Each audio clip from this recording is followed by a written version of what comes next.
Hey guys, how's it going? My name is Majerecarn and today I'm bringing you a bunch of information surrounding DLC 3.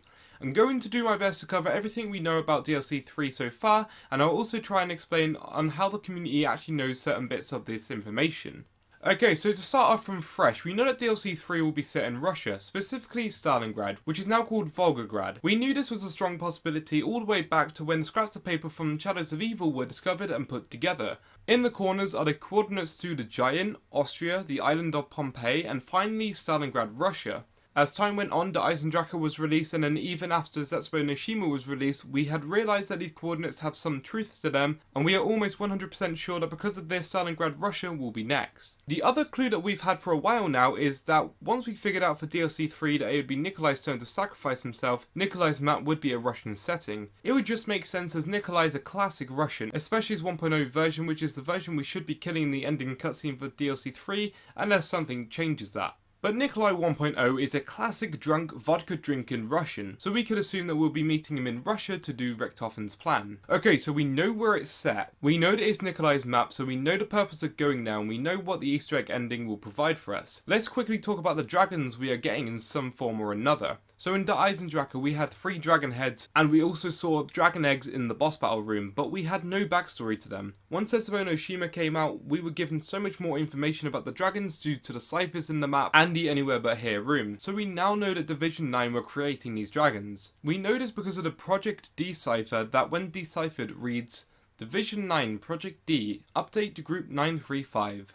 The specimens have been manufactured to be asexual. We felt it was best to remove the primal urges of the sexes, as this will make them far easier to control. That being said, they are still extremely dangerous. You must have the mechanical control collars and proper frequency set and applied when the specimens reach the juvenile stage. After seeing what they are capable of, your stalemate on the eastern front with the Russians will soon come to an end. So this cipher is full of information, as most of them are. It starts off with Division 9 Project D update to Group 935. Division 9 are creating these dragons and are keeping Group 935 up to date on their progress. We also know that these dragons are asexual due to the cipher as well, which if you wasn't aware, asexual just means that you don't find any sex attractive. If you were an asexual person, you wouldn't find males or females attractive, and therefore sex and other similar activities would just be at the back of your head because sex just isn't a stimulant. They made these dragons asexual to keep control of them. I mean, could you imagine manufacturing a bunch of dragons? We don't quite know how many, but let's just say a few, and then for the dragons to be constantly trying to breed. Having them asexual is just a way to keep them sedate and at their calmest. The reason I'm bringing up these dragons though is because they will be in DLC 3, as you could probably imagine. In Zetsubou No Shima, the room we can get to by using the Anywhere But Here gobblegum is full of information. We see huge dragon eggs in the room, but they are all cracked open. We can even hear the sound effects of the dragon eggs being cracked open if you hold the action button on the eggs. The story behind this is that this is the room where Division 9 kept the dragon eggs during the period of making these dragons. Once they were ready, these dragons hatched out their eggs, and assuming that the dragons were pretty big creatures as their eggs are also abnormally big, they had the power to smash through the wall and fly away, hence why when we're in this room half the wall was broken. From there the dragons flew away, and at this point we assume that these dragons flew and made their way to Austria, which is where the Eisendrache is, and they also fly to make their way to Stalingrad, Russia, which is where the DLC 3 map will be. So that's mainly all the information we know so far about the dragons. We know that they're going to be in Stalingrad, Russia for DLC 3 because they basically broke out of that room, flew to Stalingrad, and that's how they end up there. Okay, so on to the next topic. There's another cipher that reads, My name is my name. My name? Oh yes, it's Gersh. How long have I been floating? Minutes? Years? Where is now? I guess I can forgive Yuri. I quite like the new form. Where am I now? A city on fire by a river. I know this place. Finally, I am home. So I won't go into details as to why Gersh is confused, but it's linked to the Ascension Easter egg, and there are many videos talking about this cipher, but it's interesting because it mentions a city on fire by a river. I know this place. Finally, I am home. I recently did a video where I went back to World at War trying to get an idea of what DLC 3 might look like. I was looking on one map in particular which was located at Stalingrad, and I noticed at the point that it was surrounded by a river. A city on fire by a river.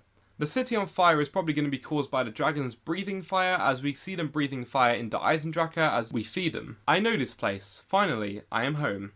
If you don't know Gersh, he was a pivotal character in the map Ascension, which is also a Russian located map. Gersh is Russian and was also the creator of the Gersh device. So by Gersh saying finally I am home is just hinting that he is back in Russia. City on fire by a river, hinting at Stalingrad.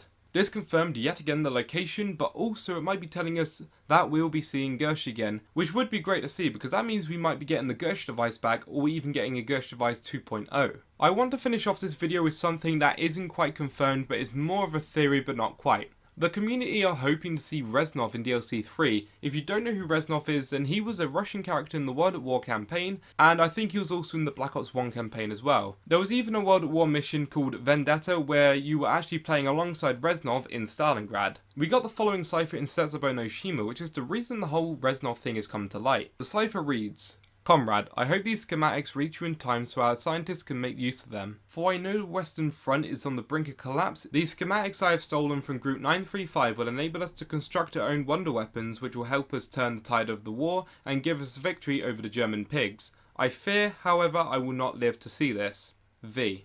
This is written in the way Reznov would talk, starting off with the word comrade, saying things like, give us victory over the German pigs. Then it ends the letter with V. Reznov's full name is Viktor Reznov. The only character in the zombie storyline to date with either a first or last name beginning with V is Jackie Vincent from Shadows of Evil. Which we can be safe in saying he could not have written this without saying, "'Cause I am Jackie fucking Vincent!" But seriously, I would imagine if anything, if it was Jackie, he would have signed it J or Jack or something like that and not V for Vincent. This leaves us with two rational possibilities. First, it could be a new character we have not yet been introduced to. But the problem I see with that is that we only have DLC 3 and DLC 4 left.